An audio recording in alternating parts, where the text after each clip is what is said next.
Hello' friends good morning and welcome back to my channel আৰু মই আজি আপোনালোকক আদা আৰু হালধি খেতি ওপৰত এটা ভিডিঅ' লৈ আহিছোঁ যিটো নেকি বহুতেই ইম্পৰ্টেণ্ট হয় আৰু এই ভিডিঅ'টো আপোনালোকে স্কিপ নকৰিব শেষলৈ চাব আৰু ভিডিঅ'টো ভাল পালে লাইক কৰিব শ্বেয়াৰ কৰিব চেনেলটো ছাবস্ক্ৰাইব কৰি ল'ব।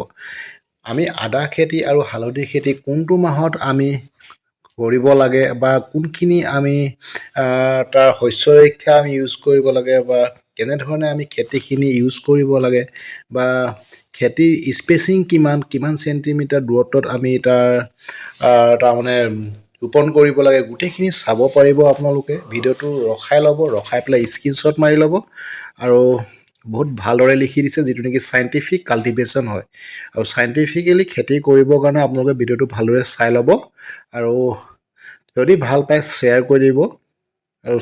চেনেলটো ছাবস্ক্ৰাইব কৰি ল'ব আৰু চেনেলত বহুত ভাল এগ্ৰিকালচাৰ ভিডিঅ'বিলাক দি আছে যিবিলাক চালে আপোনালোকৰ উপকৃত হ'ব বা আপোনালোকৰ লগতে আপোনালোকৰ ওচৰ চুবুৰীয়াও উপকৃত